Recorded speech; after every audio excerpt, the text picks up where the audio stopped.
and in truth. So we all know the story of Joshua, and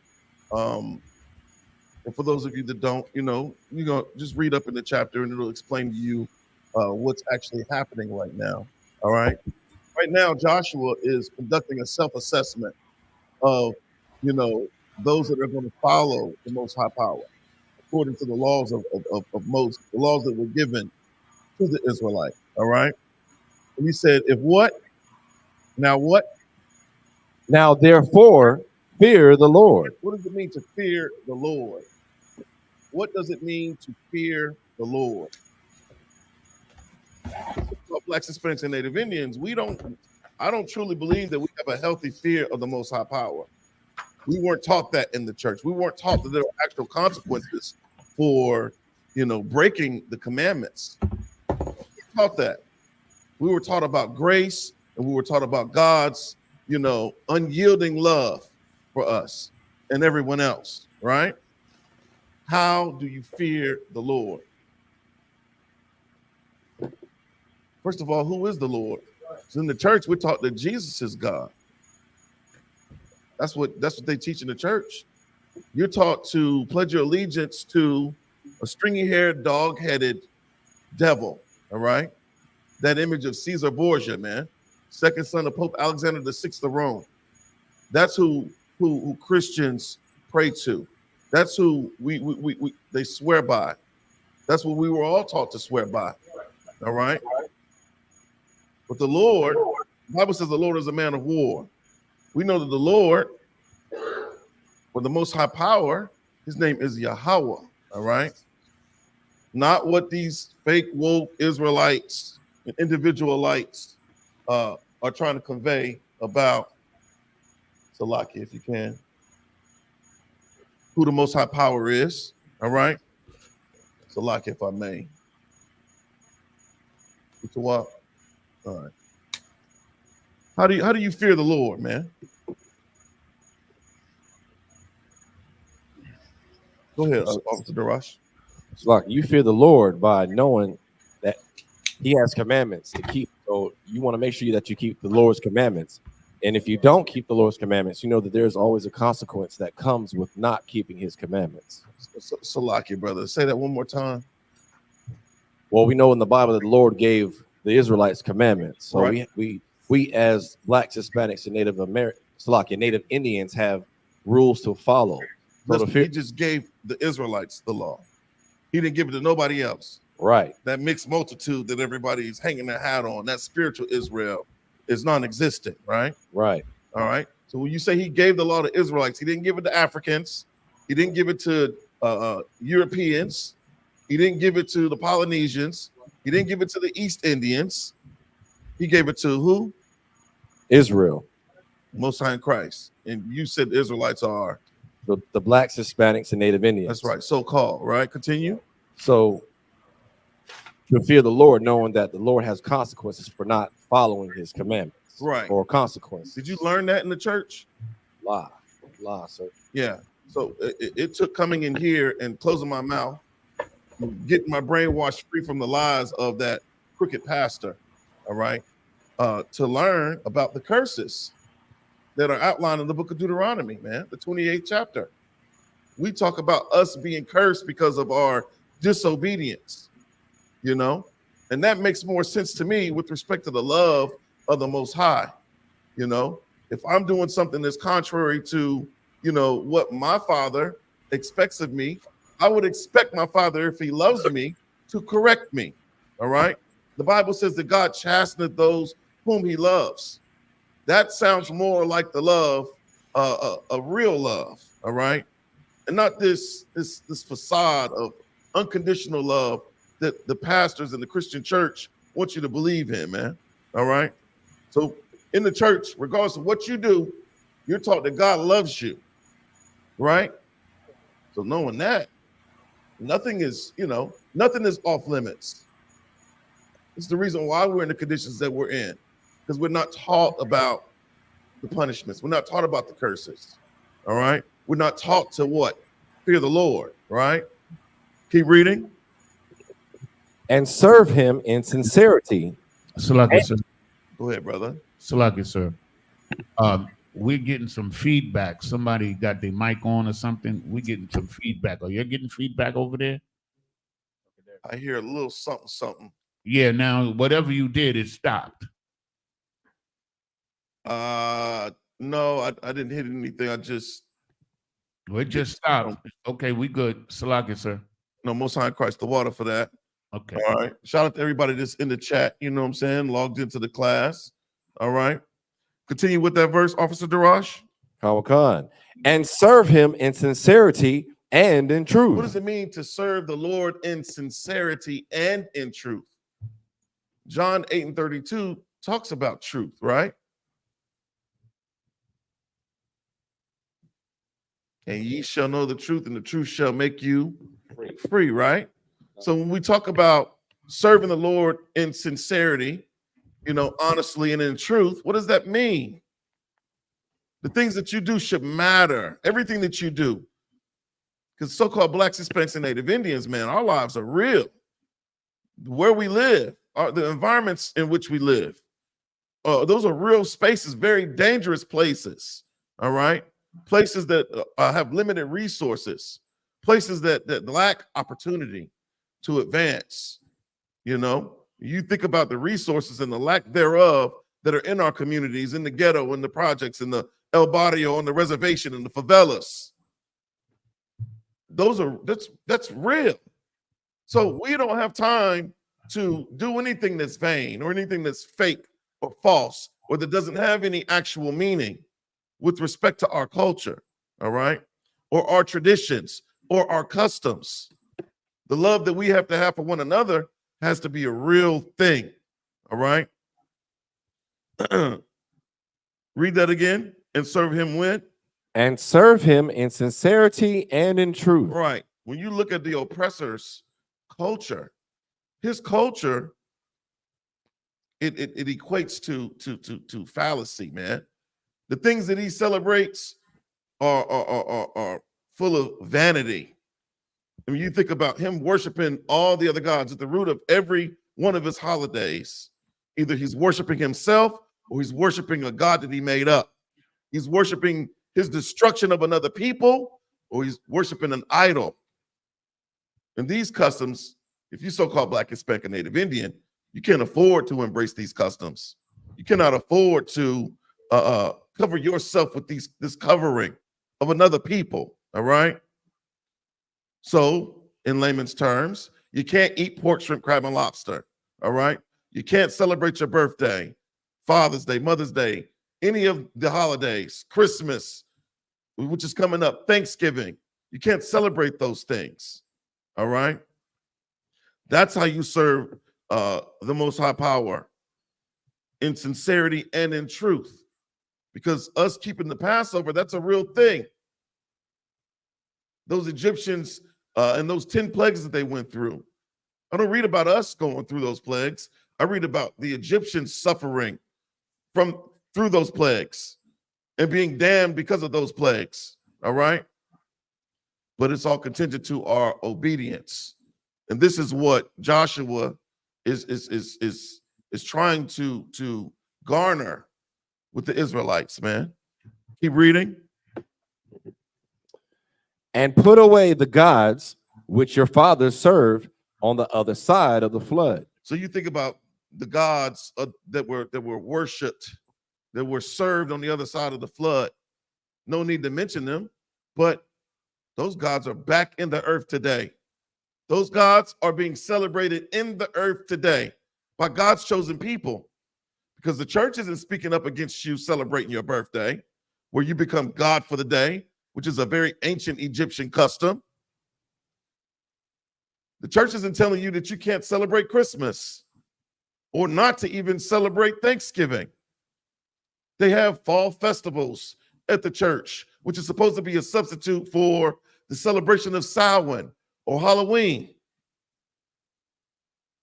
This is why it's important, if you so-called Black, Hispanic, and Native Indian, to get into this school, man, to get into these classes, because this truth is not being taught anywhere on the earth, all right?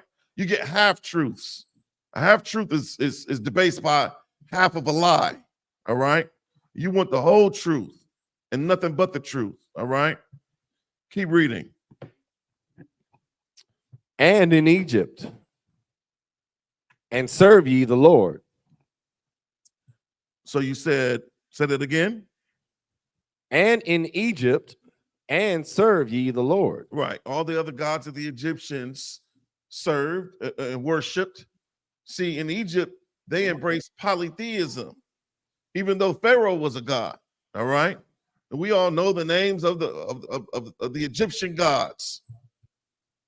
You see them. You see anybody with a freaking ankh around their neck when they have the eye of Horus, or we've all seen it. We've all seen what are the writings? The hieroglyphs, the ancient Egyptian writings on the pyramid walls. We all see all this.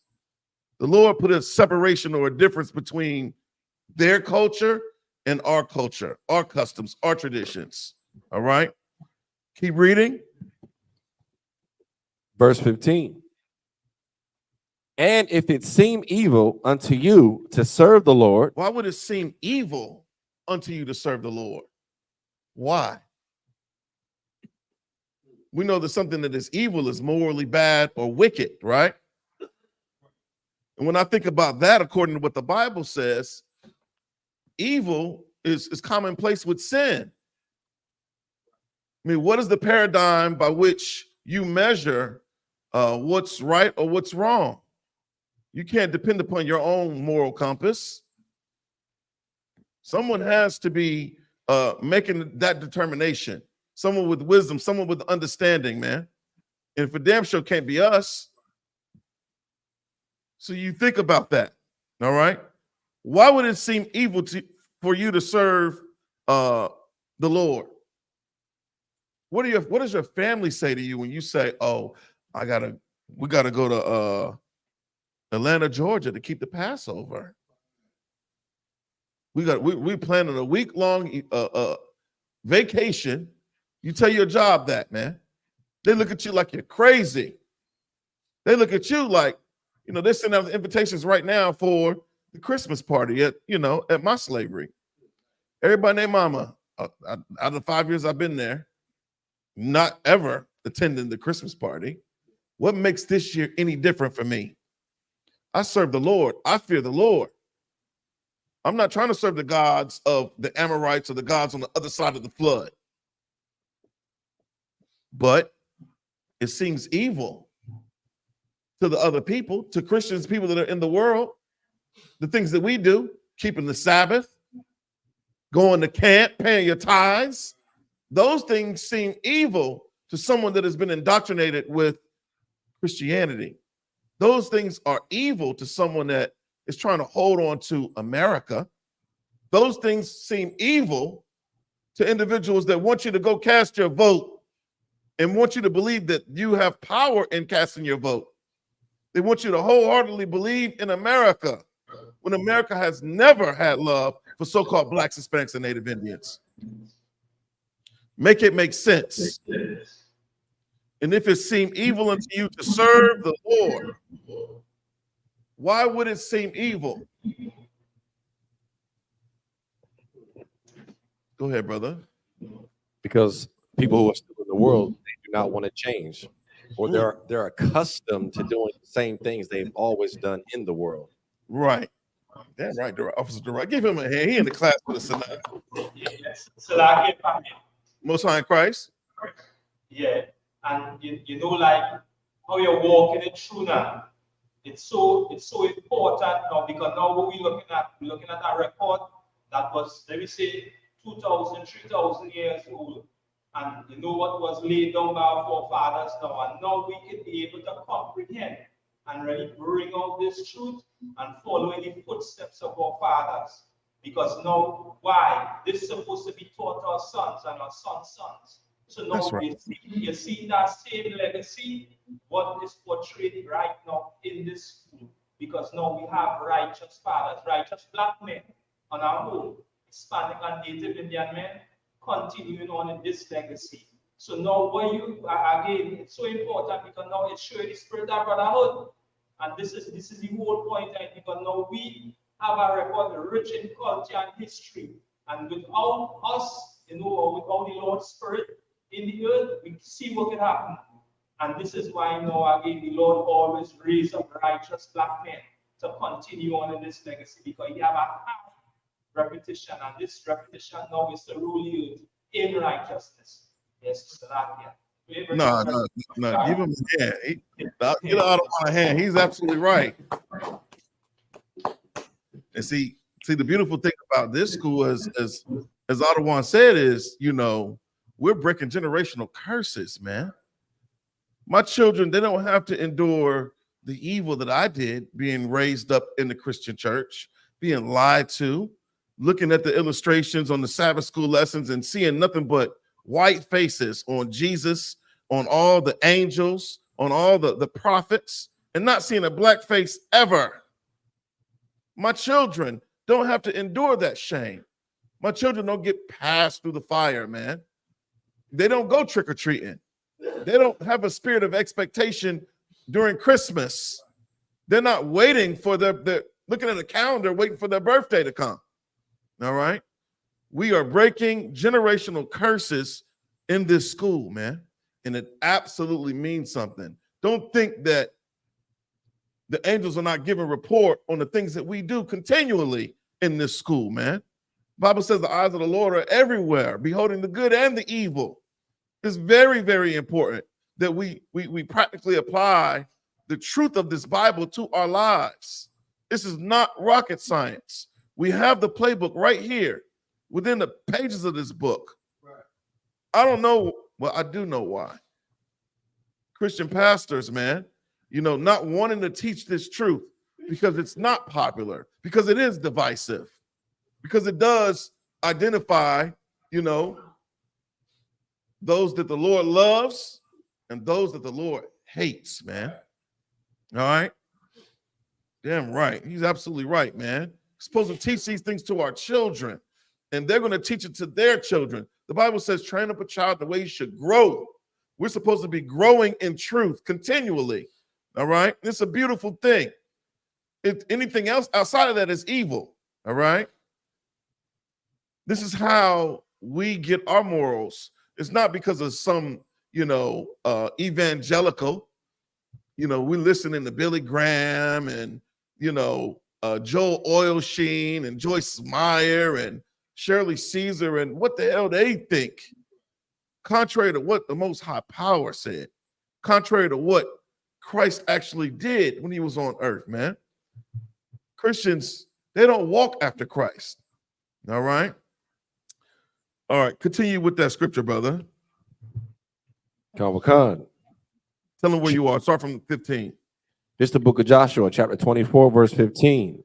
And if it seem evil unto you to serve the Lord, choose you this day whom you will serve. So if you have wholeheartedly put your confidence in Kabla Harris or that son of a bitch 45, Donald Trump, all right, excuse my French, excuse my language, but these are the words that you've given us, all right?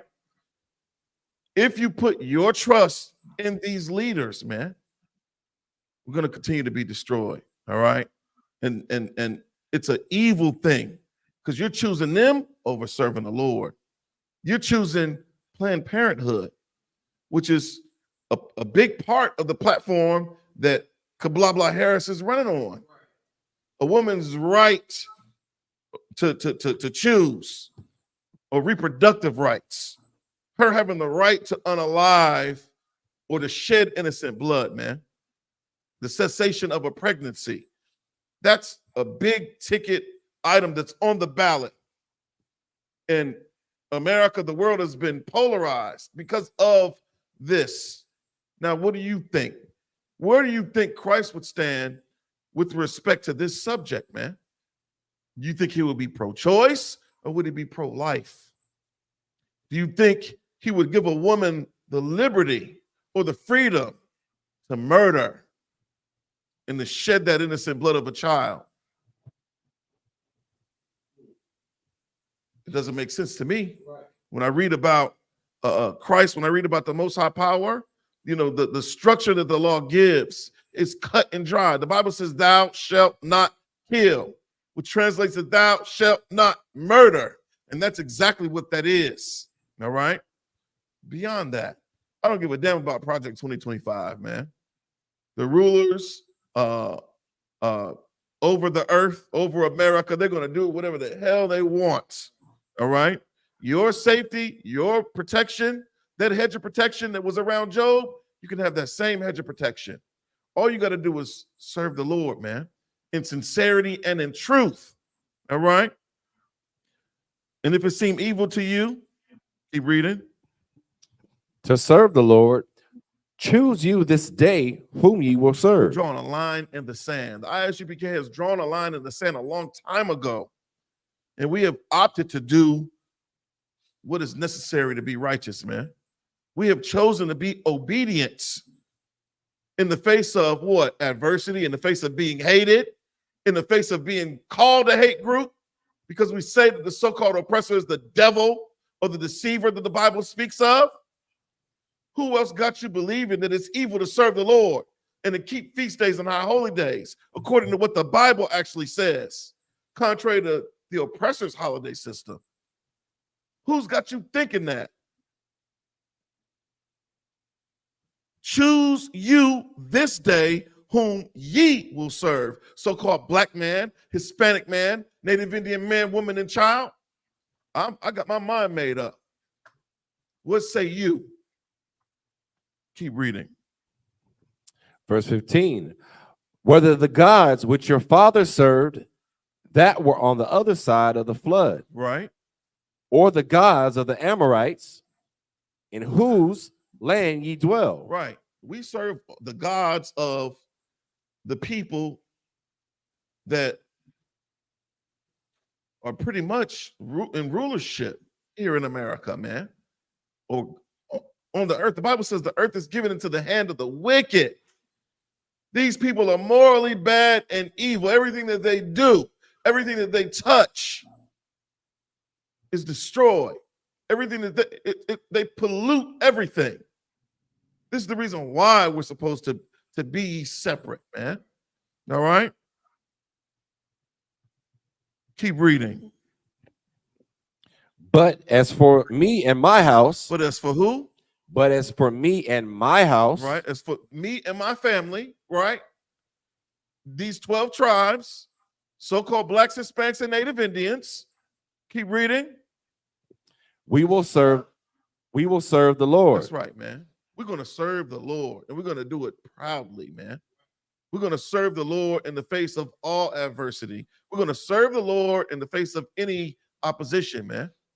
I mean, who the hell can be at variance with God, man? Who? No one can stand before God. All right. It's very, very important. If you're so-called black, Hispanic, or Native Indian, that you stand on the side with the ISUPK, man. You got to get in here. This is the home of the truth. We're excising fallacy from everything that we do. All right. We're living in truth. It says in sincerity and in truth. This is a real thing. And you're going to go through real changes when you decide that you want to actually stand for Christ. All right. And that's what we do in this school. This is the reason why we're reviled and hated by society. All right. And the truth hurts, man. It's a beautiful thing. It's the best thing for you. All right. All right. So let's see who's in the chat, man. What we got over here in the chat. Shout out to Sister Chelsea, Trooper Warrior Allah, Sister Maya Panya, Trooper Kudar, Sister Shanta Ray, Yaganan, Sister Siana, Sister Naima, young man Kevin, Sister Jamisha, Sister Siana. Shout out to Officer Rataza, Sister Shante. Shout out to y'all, man, in this class tonight. All right. All right. So, Salaki, sir. go ahead, brother.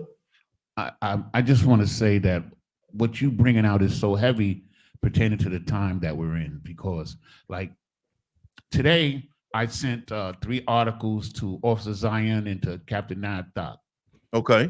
And You stop sending me articles. You don't send me articles no more, Yanazar. Salakia, sir, you know, you What's up right. Yeah. Salakia, you are absolutely right.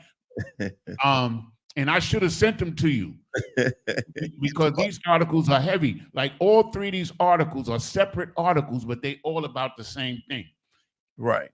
And what they're about is that at this particular time in history, America allocated hundreds of millions of dollars to build 4 new prisons, 1 in Arkansas, 2 in Illinois, and 1 in Kentucky. And so, like, I thought it was odd that I found in one day 3 articles pertaining to building prisons, and that, like, it seemed to me like some deal was made. No, it's not odd to you, Yanazar. You are a seer, okay? You are a prophet, brother. All right. Make no mistake about it. All right. Kind of one cut, sir. And so, like I said, if I may, like Joe Biden, who pretty much co-authored the 94 crime bill, which was the precursor to mass incarceration. We be absolute fools not to think that if she were to assume the helm as the queen of America, I mean the president of America, that she's not going to continue to do what she's so famous for, because she broke a state record in California as a district attorney, locking up black people, man, locking up brown people.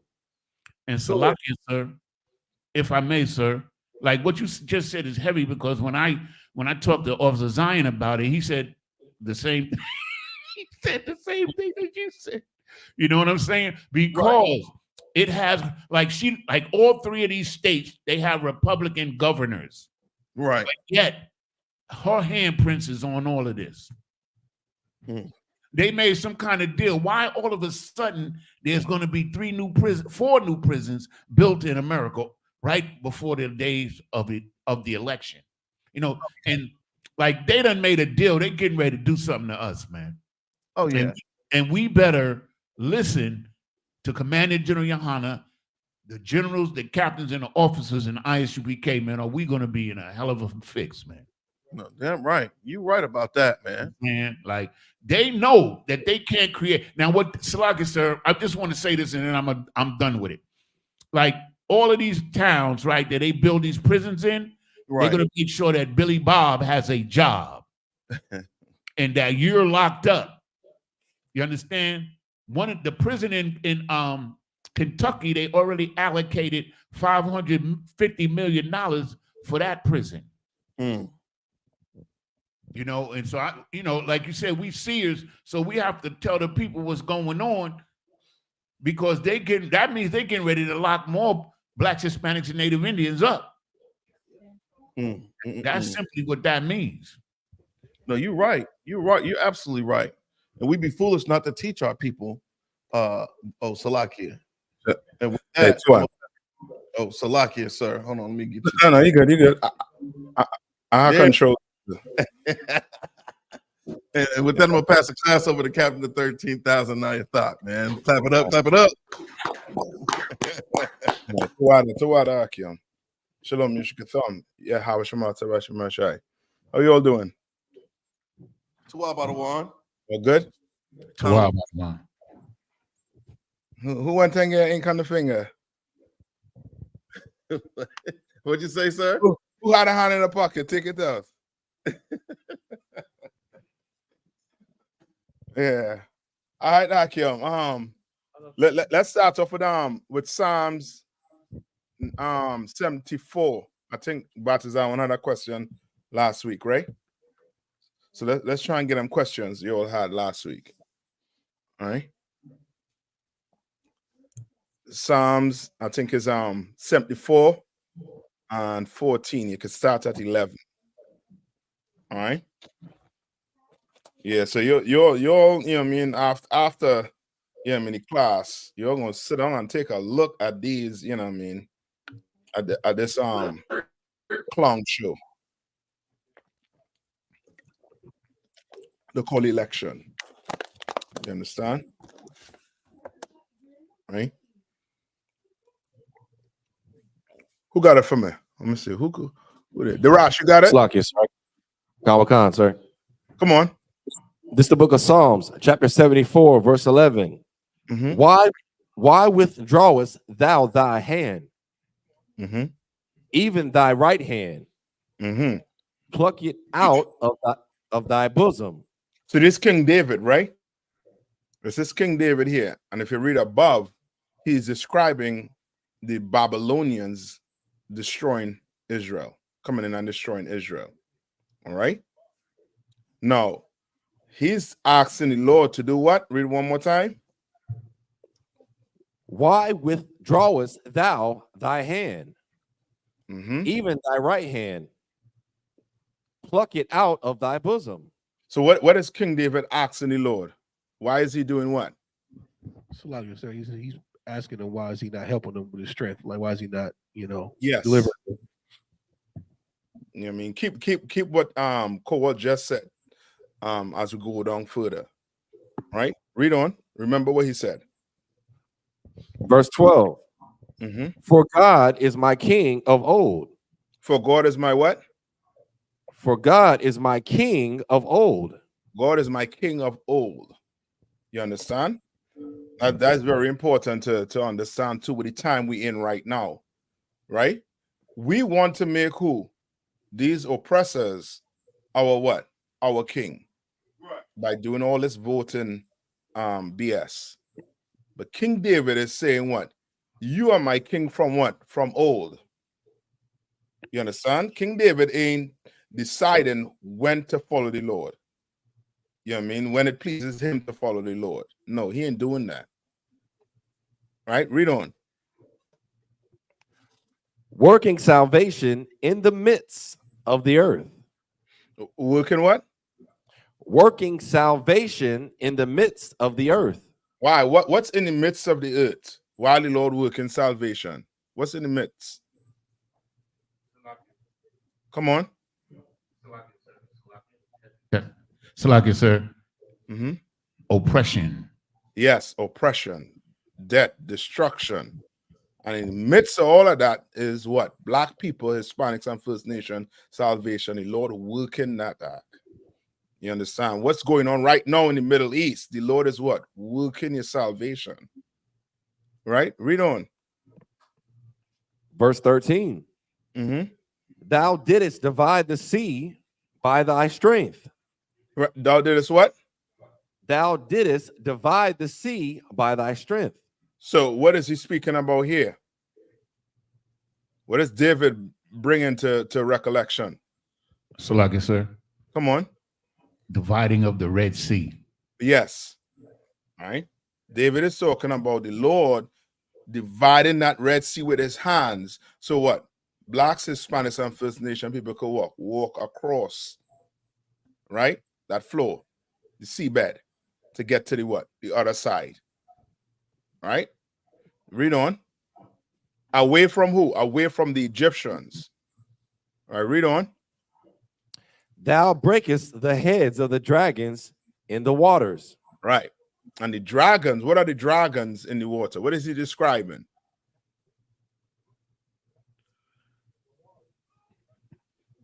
Salakia, sir. Come on. The enemies? He's just speaking about the condition of when you split the sea, like maybe the beast that was there, so they wouldn't harm the children of Israel going through. Okay, not so much the beast that was there, but it's talking about the beast in the ocean. Right. I mean, them big fishes. Right. You understand? Things that look like alligator. The Right. Lord, he could do what? He could what? He could unalive them creatures. Right. That look like dragons. Where's the so-called dinosaurs today? They what? They're dead and what? Gone. All you have right now is what? Bones. Yep. And computer trying to what? Regenerate what they look like. You understand? Right? Read on. Verse 14. Mm-hmm. Thou breakest the heads of Leviathan in pieces. Right. So now think what? Another what? Large creature. Right? Something large. Right? Some big creature. like dinosaurs, right? Like alligators, think something large, right? The Lord did what? He does what? Thou breakest the heads of Leviathan in Read on. pieces, Read on. and gavest him to be meat to the people inhabiting the wilderness. Right. Think about them. I believe it's in I don't know if you could find it in Tobit. Remember the fish that I was trying to eat them? Do you remember? Comic-Con. Or you all know nothing what I talk about here right now? Comic-Con, sir.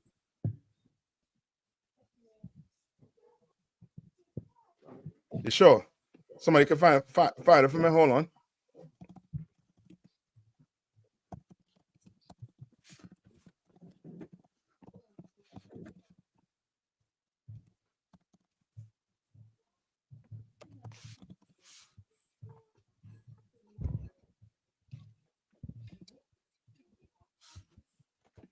Let's see if I can find it here quick for you, right?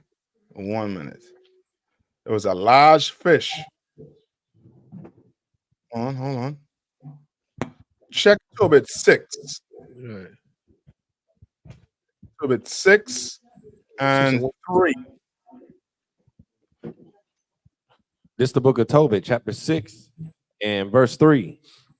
Then the angel said unto him, take the fish. And the young man laid hold of the fish and drew it to land. Right. Now read verse 1 and see if it gives you idea what this fish tried to do. Comic-Con. And as they went on their journey, they came in the evening to the river Tigris, and they lodged there. Verse 2. Right, so just think you're on a fishing boat and you drop what? You drop your anchor right there. And right there's where you're trying to pull what? Pull net to catch that fish. Right? Read on. Verse 2. And when the young man went down to wash himself, a fish leaped out of the river. A what? A fish leaped out of the river. I think you're having some audio issue there, right? Hold on. Hold on, who could take it? Yeah, Giannis, somebody in Durham could take it. I think they're having audio issues. Cut one concert. I got it. First, you want me to read 1 or 3 or 2? Start at 2 because I think that's where the audio started to go. Cut one concert. And when the young man went down to wash himself, a fish leaped out of the river and would have devoured him. You understand? Now, this big fish did what? Try to what? Leap out the river. Man. You can imagine how big that fish was, Ark? Kind of one gun. And then what happened? Verse 3. Then the angel said unto him, take the fish. And the young man laid hold of the fish and drew it to land. Brother, you understand that? That's you right there. That's man right there. You understand? What is saying in Genesis? Forget the term they use. It'll come to me just now. But go back to Psalms. Go back to Psalms. No. All right, Psalm 74. And I think he was at what verse he was at? Verse I think 14. 13. No, yeah, 14. He was in 14. Come. Thou breakest the heads of Leviathan in pieces, and gavest him to be meat to the people inhabiting the wilderness. Meaning what? Now he's feeding the people, poor people. You understand? Right? Read on. Verse 15. Thou didst cleave the fountain and the flood. Right. Remember, the fountain is talking about what? When Moses did what? Hit that rock, and what came out of it? Water. Right? Read on. Thou driedest up mighty rivers. Right. What river are you talking about? What river did the Lord dry up? So the Israelites could walk. The Jordan River. Right? So now, with that being said, what is David trying to express here? If we keep on reading, David is trying to express something right now. Salaki, sir. Come on. He's trying to implore the Lord, because all of these are instances where the Most High has aided the people. Mm-hmm. So I believe he's trying to encourage the Lord. Look, yo, you did all these things for us. Why are you going to stop now? Right. Remember what I said, right? Kowal said it in the beginning. What is David trying to show?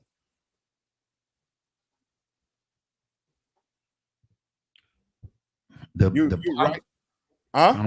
the power that the Lord has to help Israel. Yes, the strength of the Lord. That's exactly what he's trying to show. Right? All his metaphor here is to show what? That the Lord you serving ain't no rock in Mecca. He ain't no rock. He ain't Buddha. He ain't no statue. You understand? Your power, he has what? He has strength. And he can fight for you. You understand? Some of us worry about coming into the truth and worry about not being able to what? To get food. Not being able to have a wife, or you know what I mean, or a woman, not being able to have a husband. You understand? The Lord, he gonna provide everything you need. And David was imploring the Lord, knowing that he had what? The strength to defeat his what? Enemies. To defeat the people who were fighting day and night to oppress Israel. All right. Now go to I think that's it on that Psalms. I think the other one is in is John 14. Right? Start at verse 29.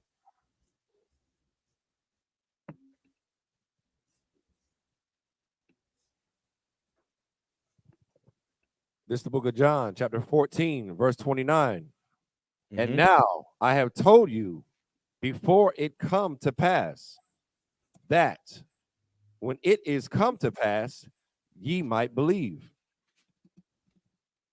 Mm-hmm.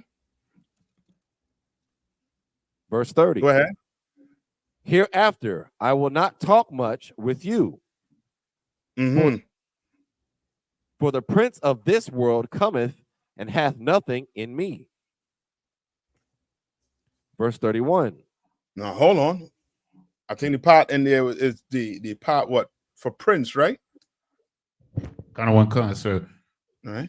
Who the prince of the world? Who's it? Okay. Coming?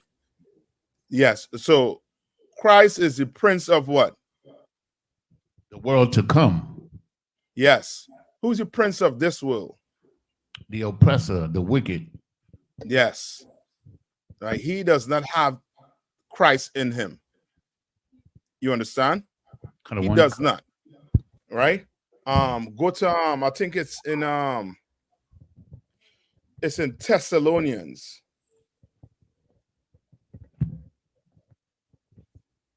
Right? Go to Thessalonians.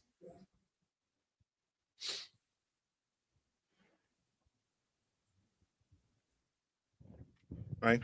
I think Thessalonians 2 and 5. Read that for me. Let me hear what it says. This is the book of 1 Thessalonians, chapter 2, verse 5. For neither at any time used we flattering words. No. Hold on. check second Thessalonians then. Hold on, let me get with you. 1 minute.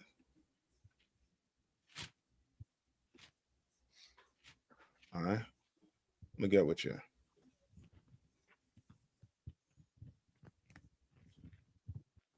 This is the book of 2 Thessalonians, chapter 2, verse 5. Hold on. Let me get with you.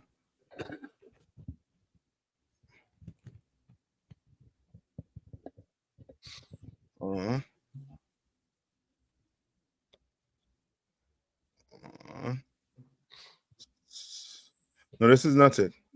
But Wait, first, there must be a falling away. So Ephesians 2:2. Oh, never mind. Stop. No, that's the next one I'm going to that you just called the Kowal. Let him go to that one first. Come. Tell him where you're at. Ephesians 2:2.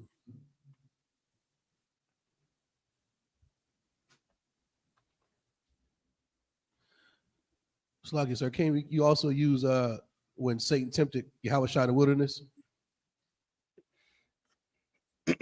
Well, that's probably more complex, but I'm just saying he offered it to him, meaning he is in charge. Meaning Satan. Okay, more so the prince is you want to prove that the prince is a man on the earth, Right, today, right. which is the oppressor. You understand? Like he's the prince today on the earth. He's the man that have all the power, the wealth. So like I said, in 2 Thessalonians 2:4. 2:4. It's lucky, sir. I got it. Go ahead. It's the book of Ephesians, chapter 2 and verse 4. Salaki, 2 and 2. Wherein in time past ye walked according to the course of this world. Mm-hmm. Read on. According to the prince of the power of the air. Right, that's the one-on-one, right? The Second Thessalonian talks about the son of what? Perdition, right? But this one has what? The prince of the what? Prince of the what? Prince of the power of the air. Right, so I'll go to this one first, right, to prove who the prince is, right? Who has power? Who is the prince that have power over the air? Right? Right. And it's only one man you could call who is what? The oppressor. That's right. All right. We read it one more time. Wherein in time past ye walked according to the course of this world. Right. You walk according to what? The course of this world. What's the course of this world that we walking according to right now, today? So like it's the election. That's it. Voting. Correct. That's the course of this world. Everybody out voting. Everybody. Every black person you see. I voted. Did you go vote? Right? Because they're going according to the what? The course of this world. Read on. According to the prince of the power of the air. According to who? To the prince of the power of the air. You could say what? Literally the air. He what? Ain't nobody could match him with them F-35, F-15, F whatever. Right? He's the Lord of the air. And then you have what? The airways. You understand? We have to, fight to remember not to say certain words. Why? Because he's the prince of the air. These airways. You understand? TV, radio, internet, everything. Right? Read on. The spirit that now worketh in the children of disobedience. The what? The spirit that now worketh in the children of disobedience. Yes, the spirit. And that spirit is what? That's why you ask, people might ask, well, What's the question? The try to ask us about black cops, right? This proved that they what? They ain't no different than what? Than the white cops. They ain't no different. You understand? And I'm talking about the ones that do what? The ones that harm the people, knowing that they're innocent. You understand? Knowing it. Remember that brother that they beat to In Memphis, Tennessee, sir? yeah, to death. Under, you know what I mean? The neighbors came out, saw it, and went back in. I think that was in Memphis. Yeah, I'm not too sure where it was. You might be right. It was 5 police officers. Yes, I think and they were brothers. Yeah, and I think he was talking to one of their exes, and because he did that, they beat him to death. 5 of them. Yes, and that's this spirit that worketh in the children of what? Disobedience. Now you're going to what? Vote today because you have that spirit of what? Disobedience. You voting today proves what to the Lord? You want to get that anchor in your hand, prove what to the Lord? Slug it, sir. Come on. It proves that you're more beholding to the slave master than to the Lord. You don't really believe in the Lord. You believe in his system. You understand? You believe in his system. When his system is broken for black people, Hispanics, and First Nation people. But you believe in that system so much. Salaki, sir. Come on. Like, you know, I sent you 3 articles today. Mm-hmm. And in those 3 articles, this is going along with what we're talking about right now, because we believe in this system, but at the same time that we're trying to put ourselves into the system, they're building prisons, man. Yeah, I saw that one. Yes. It was 3. I'm still like this. Let me just say real quick. No, go ahead. Go ahead. It was 1 prison in Kentucky, 2 in Illinois, and 1 in Arkansas. Good night. The government allocated funds. The one in Kentucky, they already allocated $550 million for. And then now, because the woman that used to work for Trump, she's the governor of Arkansas. They gave her money for a prison and 2 prisons in Illinois. Mm. Yeah, Yana, that you see the play. You see the play. Because I just said, I think when I was coming, you said these I forget the word, these hillbillies, or I forget the word they used to describe them. Billy Bob. Yeah, Billy Bobs. You understand? They need a job. Yes. You know what I mean? And that's going to bring a ton of resources to these type of area. That's some majority you know what I mean, oppressors. Come on, somebody says Slack here. So like it's yeah, it's us that's going to be locked up. That's it. You know, they're going to lock us up so that they can have jobs. They've been doing it, but I smell Kamala. Yeah, I do. Like she made a deal. She made a deal. That's what I believe, sir. You could be right. It's gonna come out nonetheless. So I think somebody else has said Slack here, or it was just you, Yanaza. Okay. All right. So now go back to John 4 and read 14 and 29 one more time. 29 to 30. This is the book of John, chapter 14, starting at verse 29. And now I have told you before it come to pass, that when it come to pass, ye might believe. Right? That ye might what? Believe when it does come to pass, right? Read on. Verse 30. Hereafter I will not talk much with you. For the prince of this world cometh, and hath nothing in me.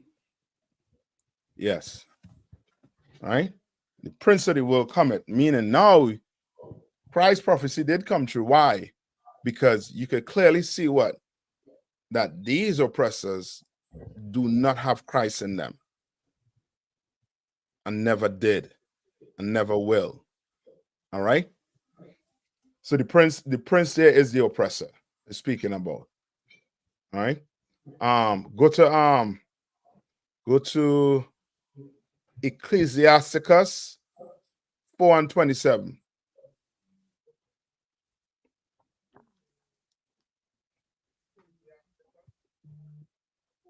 This is the book of Ecclesiasticus, chapter 4, verse 27. Mm-hmm. Make not thyself an underling to a foolish man. Right. So now it's saying what? Make not thyself to what?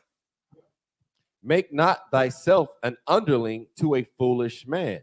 Meaning like what? An understudy. Meaning now you following this foolish man. Right? Read on. Neither accept the person of the mighty. Right. Neither accept the what?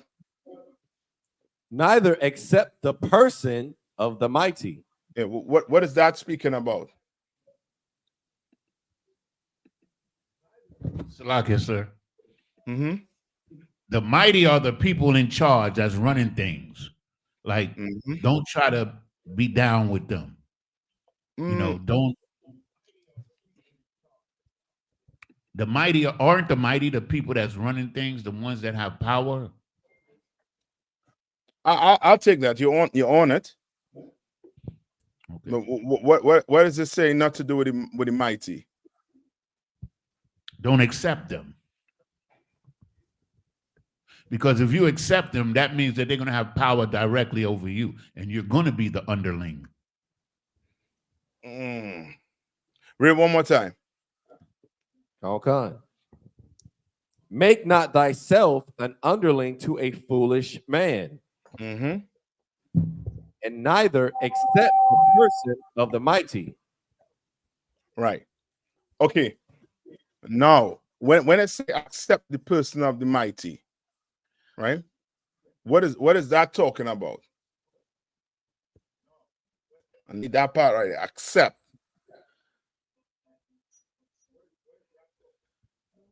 So is that like military? Huh? Is that like military power or someone that has a mighty government or something like that? Is that going along those lines? Don't think so much strength. Okay. Right. Giannis, he was close to it. Right. Salakia, sir. Come on. Is it referring to people who, let's just say the people in power who claim or think that they're mighty, like they have the power, but can't absolutely do nothing with the power? Okay. Remember, it said don't what? Don't accept the mighty, right? Yeah, they give me that. When it said don't accept the mighty. So is it saying don't have what? A rich friend? Don't have somebody don't have a friend that have power? Salakia, sir. Uh-huh. Could it mean that you don't accept that these people are over you? The ways of them, don't accept the ways like holidays or the things that the products of the mighty. Don't accept them, like the LGBTQ community. I think you might get it if I ask this question. Right? Come on. Go ahead, Swap. Go ahead, Shah. Right, like the custom, it's like how like you see like how PDD work, but the things you see PDD doing, you know, and Shah, come closer to the mic.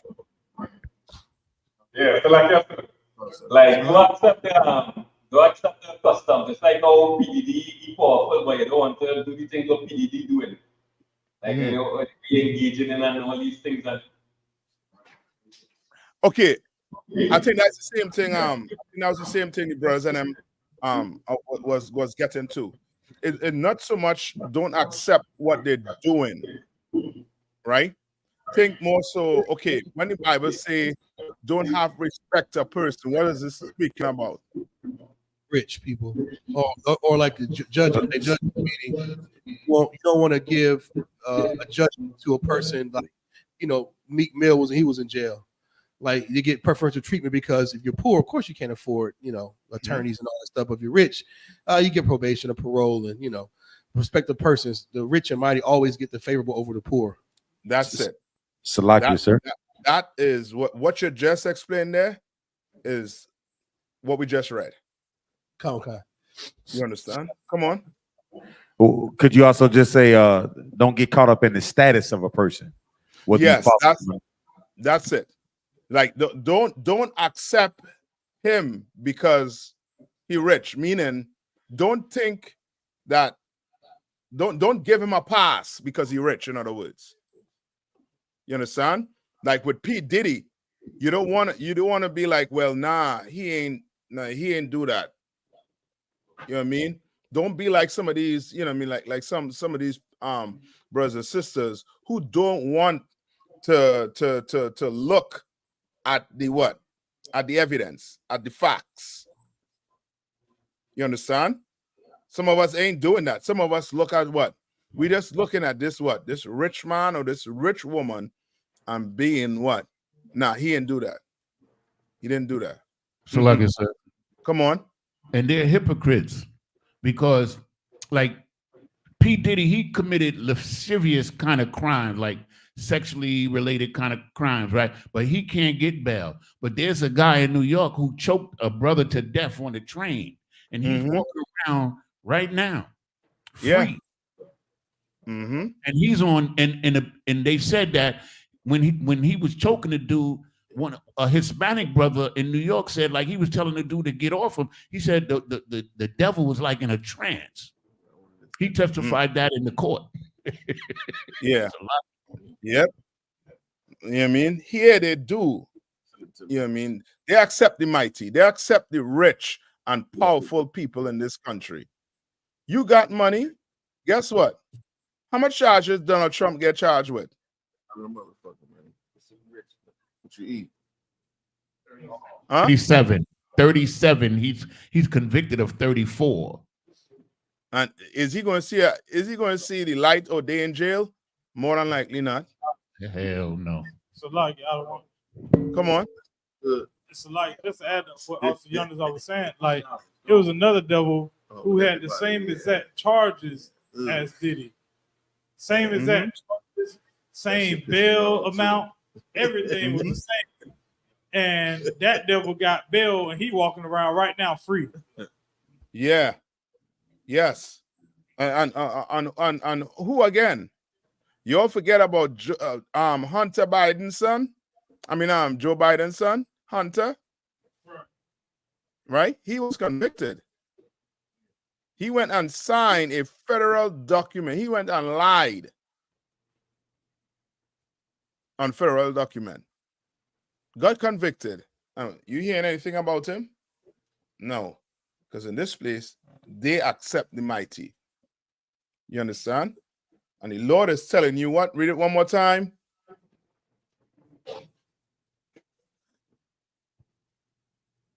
Who's reading for me? Make thyself, Salakia, make not thyself an underling to a foolish man, neither accept the person of the mighty. Right? Don't accept the person of the mighty. Don't accept him.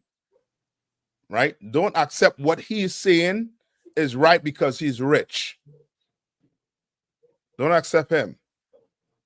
Some of us we swear by Jay-Z. You understand? And some of these rich black folks. Salakia, Right. sir. Come on. Can they be two of the same in the scripture? Meaning the one that are rich, they can be foolish as well. Yeah. You straight? Yeah. Hell yeah. Who's rich? Who got money? Steve Harvey. Right? He got money, but he a fool with all that money. Oprah. Fool. Right? Fool.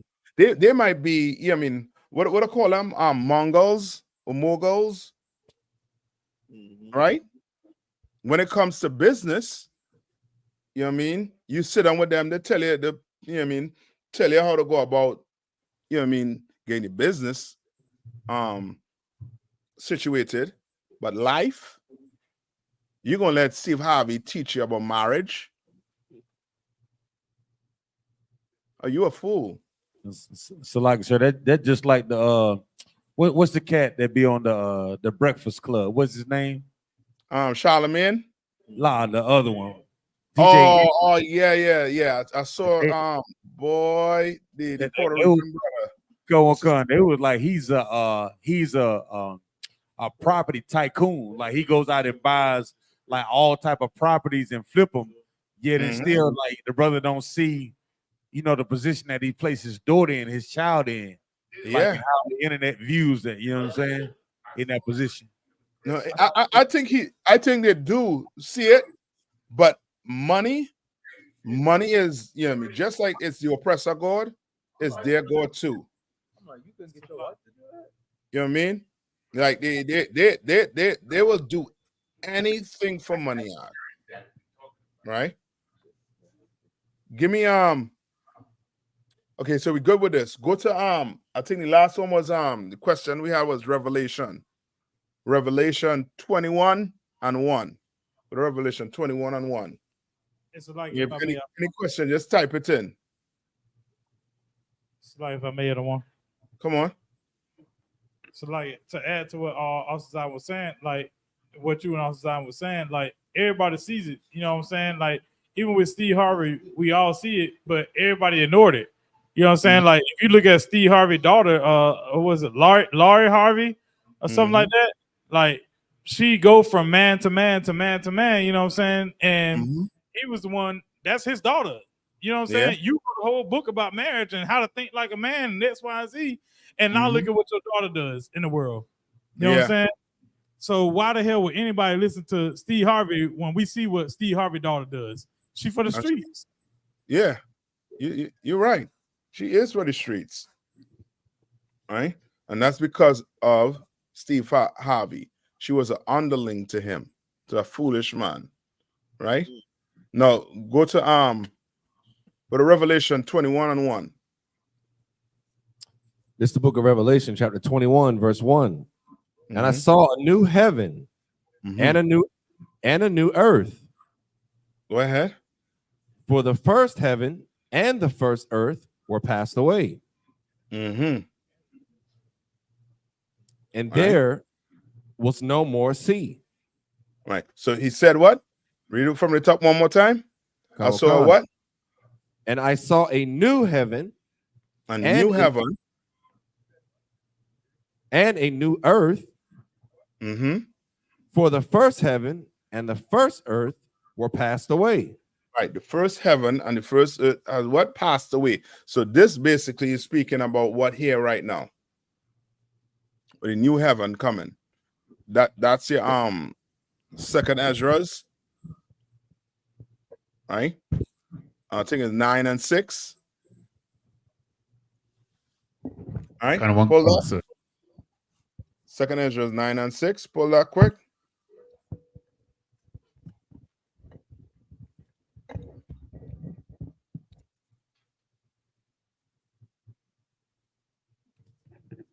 This is the book of Second Ezra, chapter 9, verse 6. Even so, the times also of the highest have plain beginnings in wonders and powerful works, and endings. So I think it's 6 and 9, sir. Hold on. 6 and 9. Tuada. Come on, sir. Yeah, stick with my the Rash. Stick with me. Come on. Slide, you want me to read Second Ezra? Yeah, go ahead. Okay. It's the book of Second Ezra, chapter 6, verse 9. For Esau is the end of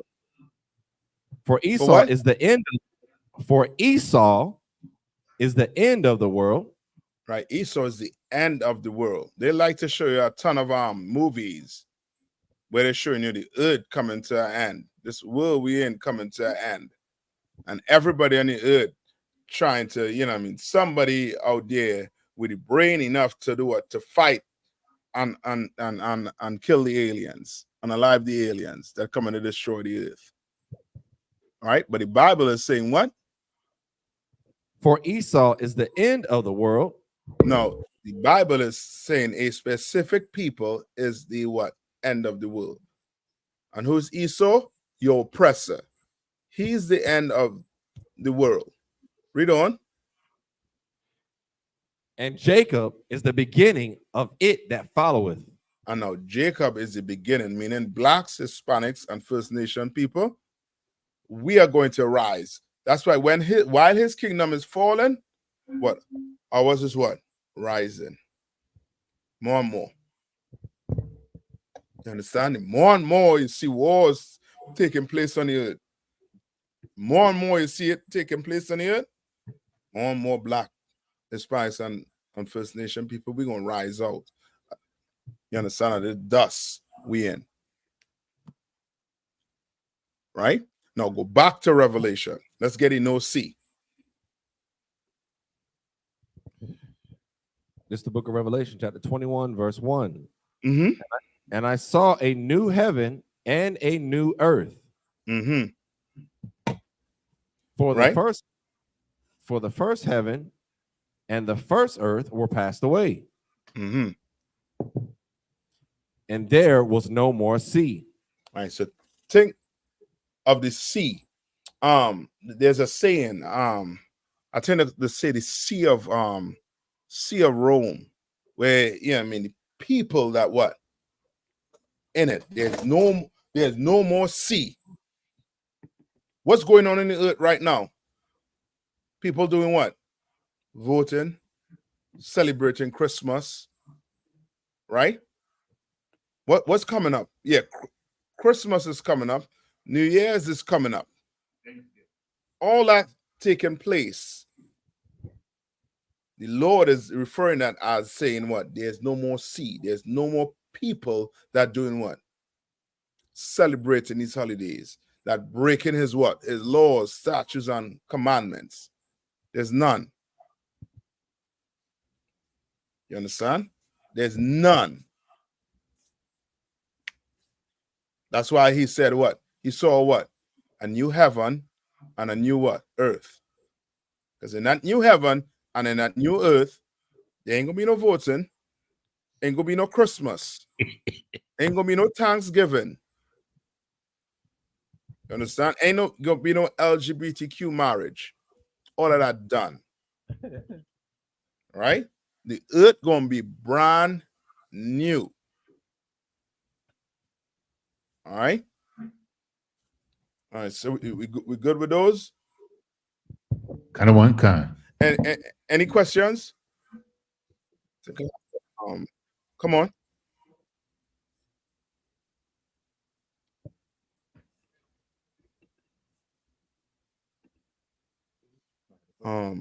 What's this? I think I have something video I wanted you all to look at. My computer is slowing down a whole lot. I don't know who messing with my computer. Let me see if I can get it. Who behind the computer there in Fayetteville? I got it. You got it. Tell me you got it. Cool. I got Kowal and Bunkyo. All right, hold on, I might send you a video, right? Come on. I was waiting for this joker to come up. Or do you want me to text it to you? Or emailing it better? Isupk 910. Hey, hold on, Yes, sir. Let me see something.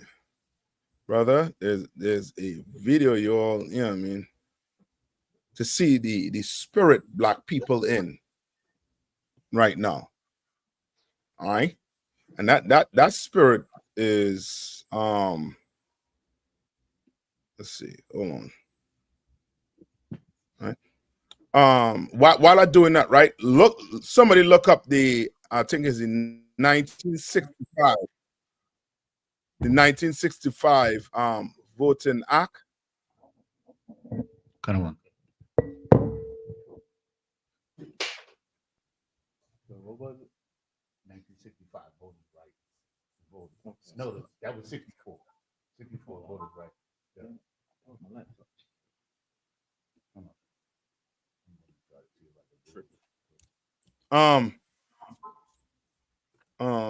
Michael, check the chat area there, right?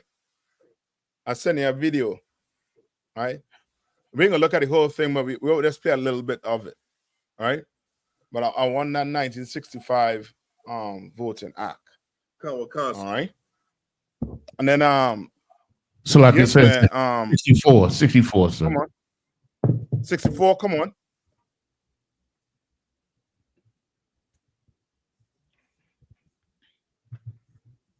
So like I said, I got it, sir. Go ahead. It says an act to enforce the 15th Amendment of the Constitution of the United States Mm-hmm. is a landmark. Right? And just remember this, right? So they say it's a landmark, right? Now, 1965. How much years that is after we came out of slavery? They say we came out of slavery. You free us. 100, like 100 or 99 years. Right? So you tell me 100 years after slavery, we just gained some Voting Act? Got one concert. Right? So what's happening within those 100, before the 100 years? What's happening?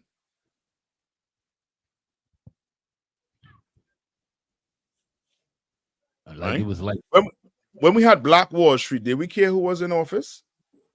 a lot, sir. Did it make a difference who was in office? A lot, sir. No, I don't think so. All right. It's like, sir. Come on. If I may, like whenever you go to the 64 Voters Act, you also got to remember that's the same year that they passed in October. They passed the Immigration Act. Come on, Giannis. So the Immigration Act, because when I was a little kid, it was only blacks, West Indians, Hispanics, and white people, basically. But once they passed the Immigration Act then that was allowed all the other nations to come in and to reap what we fought for. That was the Immigration Act. I think they passed it in October of '64. Right, but don't think so much. Don't think so much. They came in and reaped what you all sowed. Think the oppressor is doing what? Remember, think like the oppressor just for 1 minute. Why is he bringing these other nations in?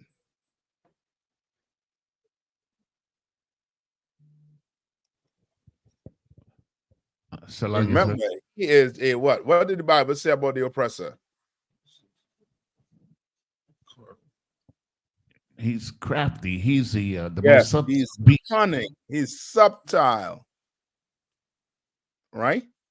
So on one hand, he looking like a humanitarian, but behind closed doors, he like a vampire. Kind of one kind. He like Count Dracula. You understand? Kind of one kind. But he is doing this to do what? What is the beef between Black and Mexicans? And when I say Mexicans, meaning the brothers in them, and the reason why I say Mexicans is because the oppressor used them as the one that doing what? Infiltrating the border. What's the whole beef? So like it says, it's like they engineering us to like fight over crumbs against each other. That's it. Now you understand the oppressor. Don't think so much Black people fought for this or anything, right? Because then what you're going to say is we fight for civil rights. Well, where the civil rights today? Where's the civil rights today? Did Esau fight for anything for civil rights? No. No. He went and took it. You understand? But so now you're even Black people. No, who on the video? Take it all the way back. Right, take it all the way back to the beginning. Slight. Oh, yeah, this Tom. Go ahead. Hold on. She supported his. Go ahead, Ayathan. Oh, slight. So I was trying to say, I was trying to get. Oh, No, he's Sly, I was trying to answer before you had moved on. Sly, out of one. No, come on. To add to what also Giannis, I was saying, about the Hispanics, like the media and stuff, they portray as if the Hispanics are taking all the jobs and taking all the funds and getting all the food stamps, X, Y, and Z, stuff like that. But they don't tell you that the Ukrainians that fled into Chicago and that's getting all these funds and all this and that stuff, they try to act like our brothers and sisters are the ones that's soaking it all up, when it's really the Ukrainians that came over here that didn't put nothing into the society, because the Hispanics put, funds and taxes and all those things into the American society when they worked those jobs. The Ukrainians came over here and they started soaking up all the taxpayer dollars and the food stamps and everything, but they don't talk about that. So we turn our eyes to the Hispanic brothers and sisters, but we don't turn our eyes to Esau. So that's all I'm trying to say. No, you're right, and that's because of the oppressor. The oppressor have us thinking like, you know what, we're gonna just like, like these Hispanic just coming in and just gonna have it easy, when they work 10 times as hard as the oppressor. 10 times. You understand? But they'll never tell you these things. They just imagine this. You on a job, you don't have any health insurance, right? You're getting paid under the table. If you get sick, you have no health insurance. So you have to go, sit down in the emergency room for about 10 hours to be seen.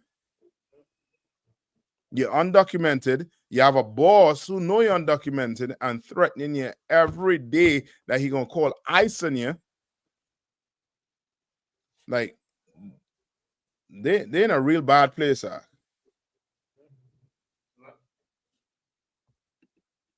Real bad place.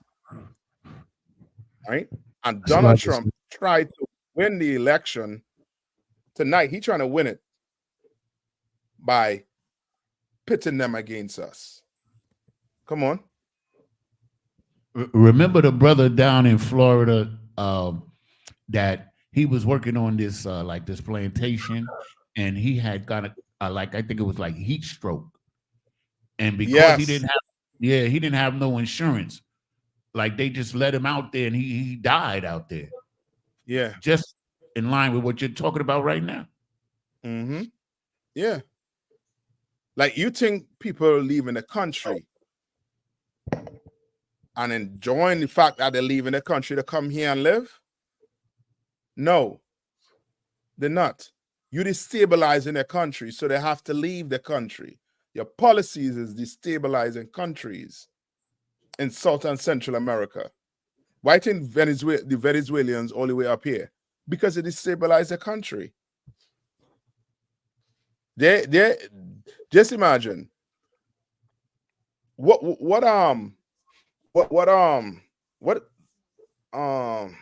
the word? Is Venezuela a democracy? Do they believe in democracy? Kind of one cause, sir. Same exact democracy America have here, right? Kind of one cause, sir. The people go out and vote, right? Con. The people pick, they claim the people pick Maduro. Who America pick? Maduro. No, America didn't pick Maduro. America don't even acknowledge Maduro. I forget the other guy name. Guaido. Look up Guaido. That's who America acknowledge. And Salaka said England is holding about $2 billion of gold of Venezuelan money. Kind of one con. they want to control Venezuela's resources because some private company owns their water system. Mm. Yeah. Like it, sir. Come on. So like, and just to add on to everything that everybody's saying, you and Officer Yonders are saying, you know what I'm saying, like Jim Hyman said last night in his scripture breakdown class, you know what I'm saying, like we run out to the polls and vote, you know what I'm saying, when the voting don't even matter. It's the electoral vote that matters. You know what I'm saying? And he was talking about how certain presidents, he named a couple of presidents. Donald Trump was one of them. Lost electoral votes, lost the people's vote, and won an electoral vote. The popular Right. vote. Popular vote. Come on. Yeah. You know what I'm saying? So we running out as blacks, Hispanics, and Native Indians voting, and it don't even matter because they don't give a damn what we say. That's why nothing ever happens, because the vote don't count. It's just something that makes you feel included. They don't give a damn about you, what you think, or what you want. And by you going to vote is saying that we always say that we agree with, this, that, and the other. You know what I'm saying? But then we say that we don't agree with some of the things that they say. But when you go out and vote, you saying that you agree with everything that person stands for. It's not I stand with 3 things that they say, but I'm against the rest of it. When you go out and vote, you saying that you agree with everything. That's right. That is right. 100% correct. All right. What the brother just brought up, what I just said there is 100% correct. Voting is just giving you an illusion that of inclusion. You don't decide your president. You standing up in a line for Jordan sneakers instead of paying your light bill. You are not choosing your leader. You stand up in line to get the iPhone 16 in line for a phone. But some electronic, you camping out. I'm gonna put it like you camping out. Come in 2 weeks' time, you'll be camping out in front of Best Buy. And nobody dare not try to get in front of you, or else it's gonna be a scrap on. And you're gonna pick your president. You're gonna pick the man who's going to run the earth, or the woman who's going to run the earth. Are you being fooled, right? Go to let's play a little bit of this video, and then we'll go to John 11. Kind of one kind. Montgomery, Alabama, the birthplace of the civil rights movement, where a community of leaders and everyday citizens joined together to end segregation. Some chose to work in the spotlight, while others worked in the shadows. Their acts of courage and defiance started a movement that spread across the nation. Sitting for Justice, the Montgomery Bus Boycott. Sponsored by Alabama State University and SPLC Civil Rights Memorial. It's lucky. Skip to when the brother started to sit on and talk. I attended Alabama State. It was at that time Alabama State College for Negroes. Now it's Alabama State University. I enrolled there in December of 1947 and graduated in May of 1951. While I was there, I came for the purpose of learning how to become a teacher.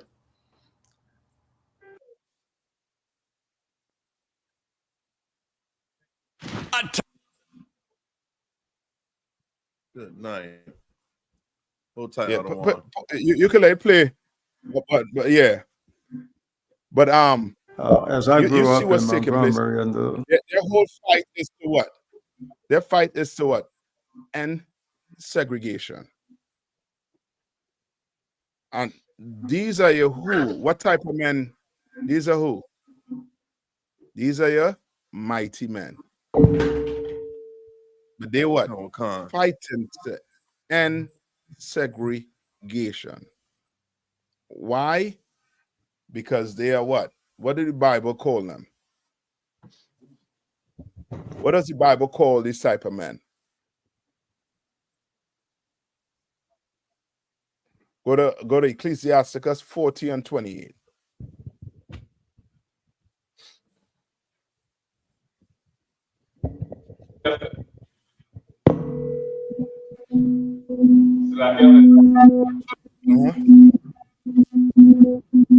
Yeah.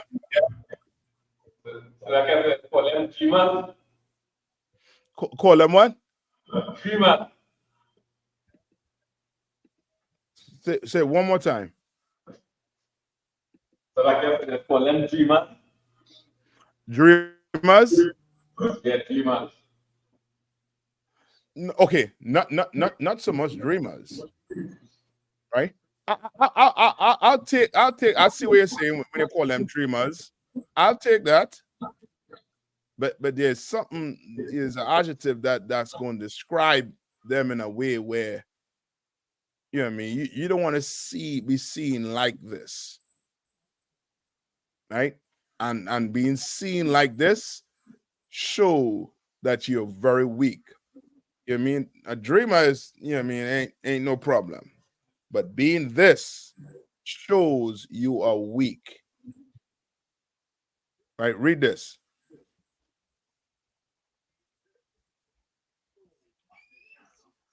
Who got it for me? Ecclesiasticus 40 and 28.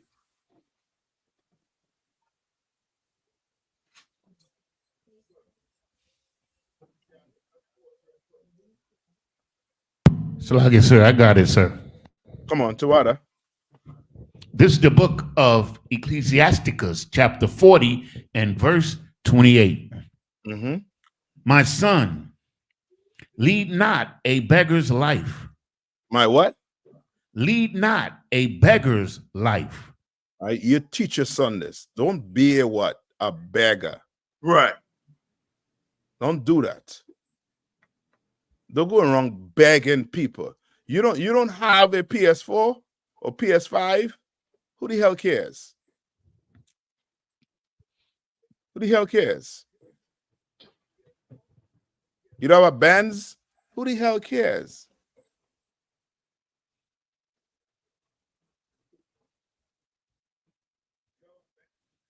Read on. For better it is to die than to beg. Yeah, so what? Your toilet ain't, you know what I mean? The toilet's supposed to be, you know what I mean? The enamel's supposed to be white. Yours brown. Who the hell cares? Pass socks over it. You understand? Do something. Clean it. Do something. But you're going to beg to sit on the white man's toilet, to drink out his fountain, to sit on his bus. You are going to beg him to integrate with him? Or you a beggar, and that looks weak. And black people as a nation, we are weak. We are weak. That's right. Because you have leaders who done devoted their whole life into what? And then what? Segregation. So now guess what? We could go vote. Now you have a say in America. You are being fooled. You are being turned into a trick.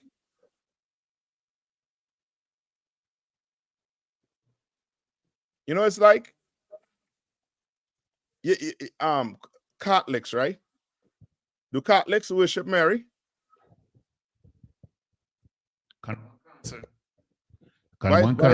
Why is it? Well, they say that I mean, they have all kinds of what would I call it? Days like where they honor her. She's the mother of God. So isn't that a form of worship? And what else do they do? You all know the rosary? Who said he rosary last night? All right. They have a prayer, some Hail Holy Queen. Right? They have all of that to Mary. Brother, who could do me this solid? Ask the Google machine. Do Catholics worship Mary?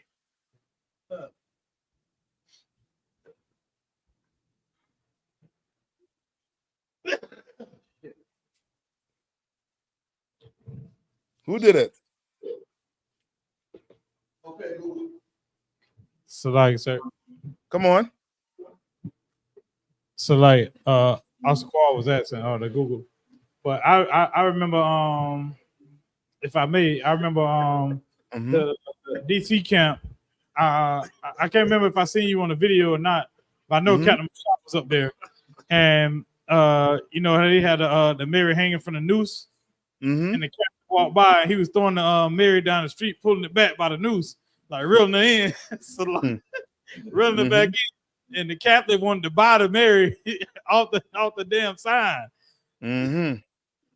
Yeah, there's so much about it. Yes. All right. No. Who look it up? Who look it up for me? You right.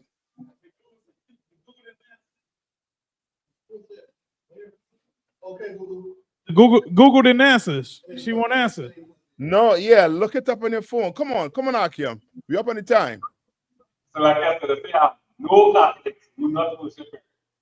What? No Catholics do not worship Mary. You see what you see what I'm trying to get to, right? You look it up. It says what? Catholics do not worship Mary. It will say they honor her. You understand? Which lets you know that the oppressor, what he says is not what goes. So now you have civil rights where people march, got dogs sicked on them, hose, you know what I mean, got sprayed with water hose. For you to go put ink on your finger, it's an illusion, black man. Hispanic, First Nation.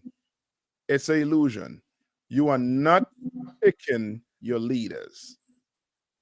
You think if I'm an oppressor, I want black people picking my leader?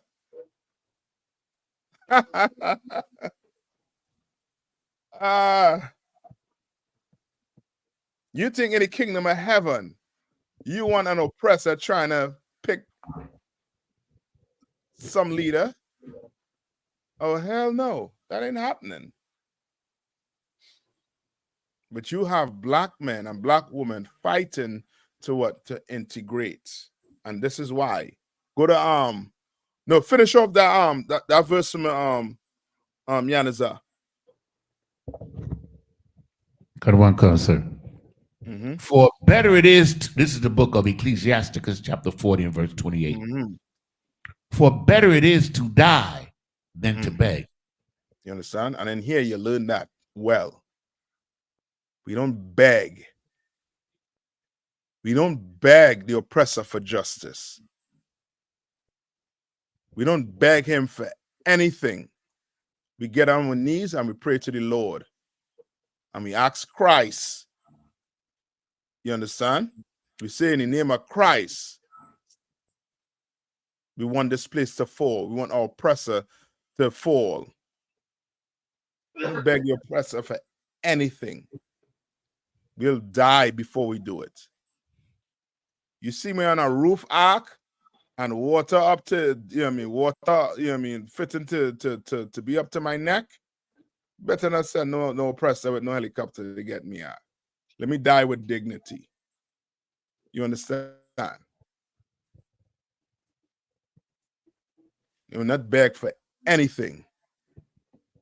Right? Go to let's go to John now.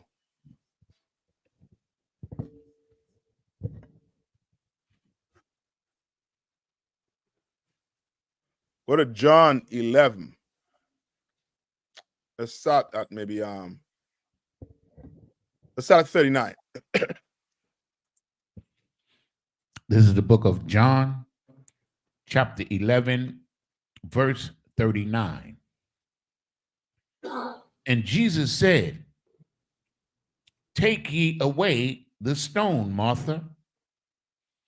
The sister of him that was dead saith unto him, Lord, by this time he stinketh, for he hath been dead 4 days. Good night. Ain't no embalming fluid. So Back guess then. what? Lazarus is what? Stinking. And Christ is telling Martha, take the stone away, roll that joint away. Read. Verse 40. Jesus saith unto her, said I not unto thee that if thou wouldest believe, thou shouldest see the glory of God? Right. So he asking Martha a question. You believe, you want to see the glory of the Lord? Read on, because Martha was what? She was doubting that what? Christ could what? Perform this miracle. Because this brother been dead for 4 days and stinking. Read on. Verse 41. Then they took away the stone from the place where the dead was laid. And Jesus lifted up his eyes and said, Father, I thank thee that thou hast heard me. Right. And now ask them Christians, if, especially them Catholics who like to say what? Mary is the mother of God. So ask yourself if God talking to God. Right? Read that part one more time where it say, and said, Father, what? Father, I thank thee that thou hast heard me. All right, read on. Verse 42. And I knew that thou hearest me always, but because of the people which stand by, I said it, that they may believe that thou hast sent me. You understand? Christ is pleading with the Lord, and he understands the Lord to the point where he is trying to explain to the Lord what? He's only saying this for who? So that the people could hear. Yes. You understand? He's not saying it because he is what? Doubtful. Not doubtful, but a little more. He's not saying it because what? He's trying to do what? He's trying to glorify the Lord, yes. Right? No, glorify himself. He's not trying to say it. Well, Lord, you're talking to me, this, that, the other. He's saying this so that the people could what? Could see. You understand? Come on. Right? So he didn't make the mistake that Moses made, huh? That's it. He understood the Lord to the point you better watch how you speak to the Lord. You can't go take his Bible, his words, and then put holes in it and expect your life to be the same. No, you will end up in jail. Read. Verse 43. And when he thus had spoken, he cried with a loud voice, Lazarus, come forth. Right, Lazarus, come forth. And this story is heavy to the point whereas what? Christ performed a miracle on a brother Lazarus. Was he one of the 12? Do you read about Lazarus anywhere else in the Bible? Sir. Sir. And that got a second chance in life, literal second chance in life. This ain't ain't how me and you come into the truth, meaning we old man die and now we in. This brother literally died and was stinking for 4 days, and he ain't coming to the truth.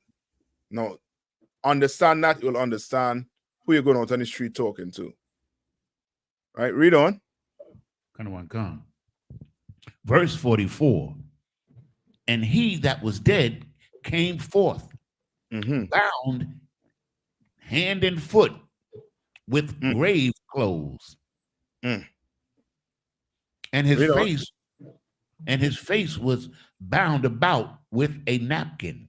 Right. Meaning when we die, we do what with our dead? They wrap the body. Yes, they wrap the body up. You understand? We don't do like what the Romans or what the heathens do, where they'll do what? They put you in what? In your best clothes or to dress you up, whatever. Nah, we just wrap the body, leave that head open so what?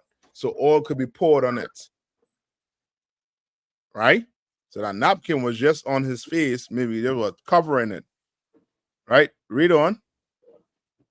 Jesus saith unto them, loose him and let him go. Loose him and let. Why? Because he was what? He was bound. He was tied up. Read on. Verse 45. Then many of the Jews which came to Mary and had seen the thing which Jesus did believed on him. You understand? And brother, remember what Christ said. What did Christ say? What did Christ say about miracles? So like I said, like some people believe because they saw miracles, but other people is going to believe even though they didn't see miracles. Okay, not that one.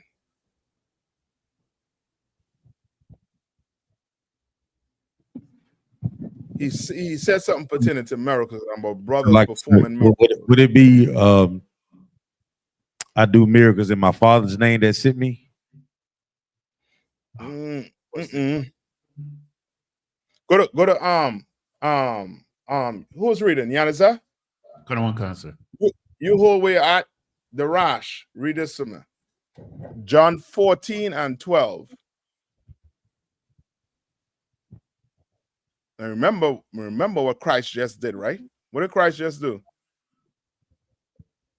He brought Lazarus back to life with the power of the Lord, of course.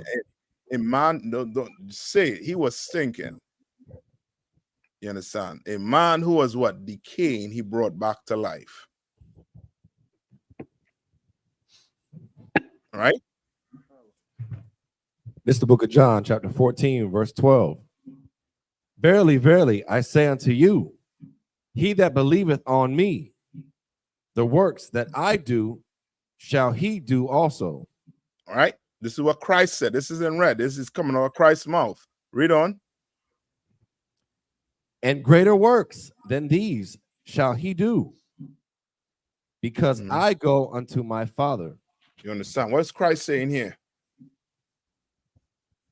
He's saying that, you know, we're gonna do more greater miracles because he's getting ready to leave. So we have that same power. Yes. The ones he's leaving behind. Don't look at it as you can't do the same thing or more or better than I. Yes. Christ is saying we're going to do greater works. You understand? Now read it. Yaniza, you read now. You read on. Verse 46. But some of them went their ways to the Pharisees and told them what things Jesus had done. Right? And that's your Pharisees today. I think last night, in the class, Jeremiah Hyman played a video with all them Christian pastors and them trying to tell you to go out and vote. Those are Pharisees. They didn't want you to do what? Follow Christ. Right? Read on. Verse 47. Then gathered the chief priest and the Pharisees a council. So now they have a council, right? And said what? And said, what do we? For this man doeth many miracles. Oh boy. Verse 48.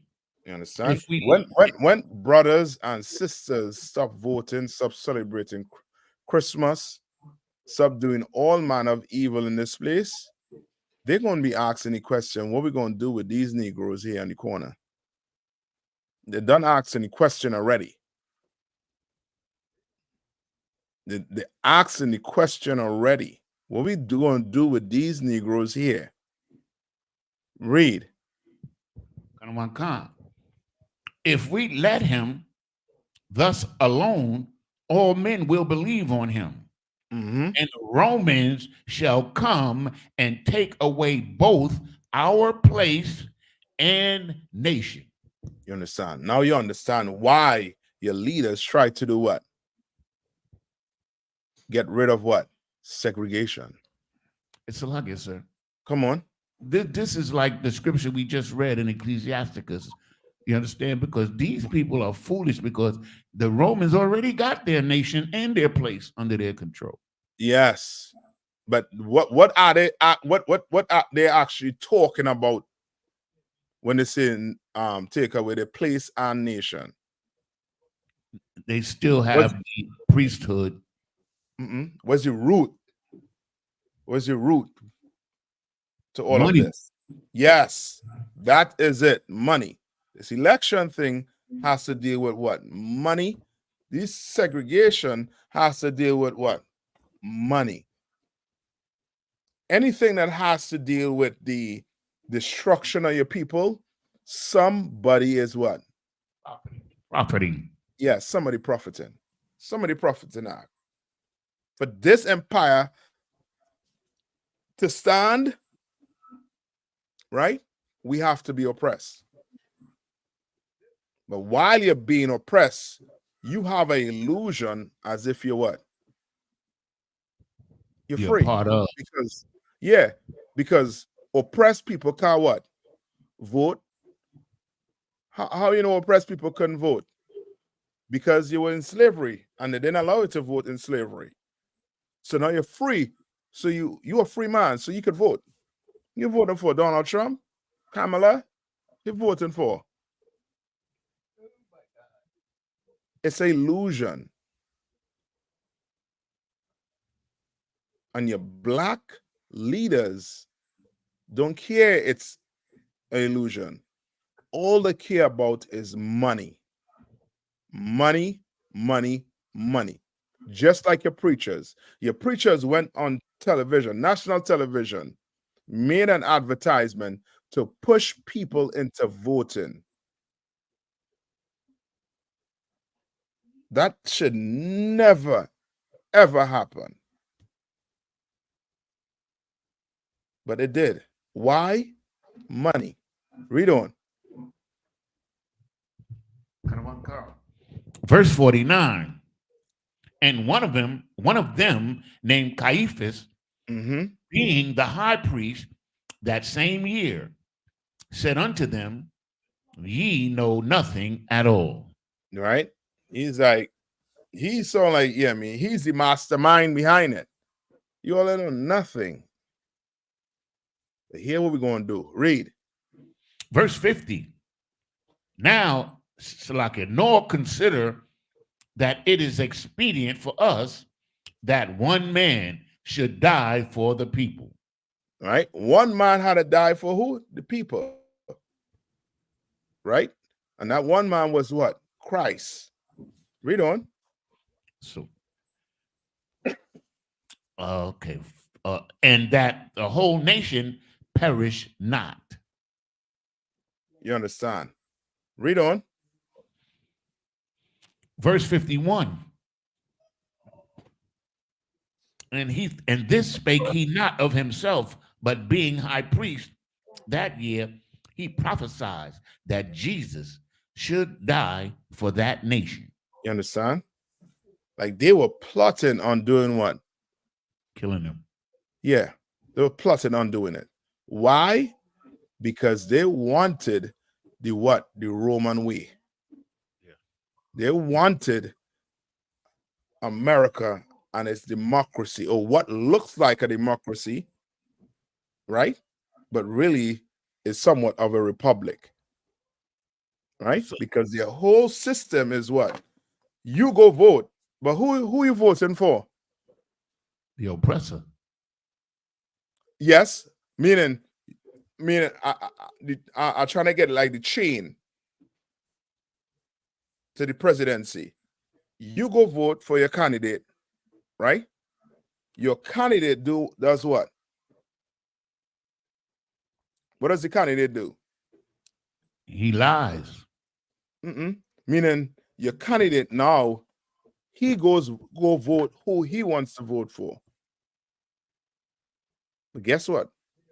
That candidate could have gotten what? Money from some, some conglomerate, some corporation to vote for whoever they want him to vote for. That's why Donald Trump, when he won it, it was the first time it happened where what? The person who didn't win the popular vote won the election. Right? That whole popular vote is them trying to tell you that, guess what? You are not picking your leader. You're not doing it. You're not. But you are being given an illusion. And don't worry, black people. After tonight, let's see what becomes of tomorrow. Let's see what's going to change tomorrow. So lucky, sir. Come on. Like, I don't understand the context of verse 52. Come on. Okay, I'm gonna read it. And not for this nation only, but also that also he should gather together in one the children of God that was scattered abroad. So my question is, if you're saying that Christ is going to gather the children of God from abroad, and at the same time you're trying to unalive him, it don't make no damn sense to us, but it make perfect sense to him because he gonna get what? Richer. Kind of what kind. So he just blowing smoke. He just blowing smoke right here. Yeah. Yes, that's why I read verse 53. Verse 53. Then from that day forth, they took counsel together for to put him to death. You understand? Because Christ, was a revolutionary. Christ was, he didn't go with the grain. He went against it. You understand? He went against it. And he didn't care if it meant what? Him being poor, him losing his life. Because he did what? Lose his life. He did went up on that cross and die for blacks, Hispanics, and First Nation people. That's right. He did do it. Even with the odds against him, he did it. You understand?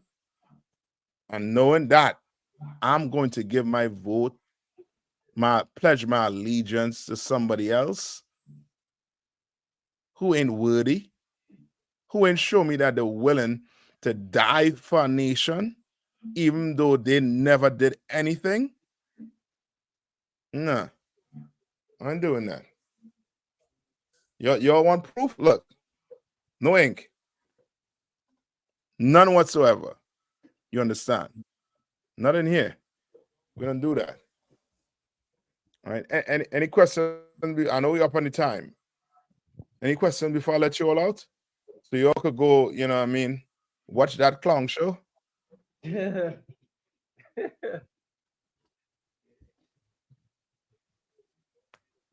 All right.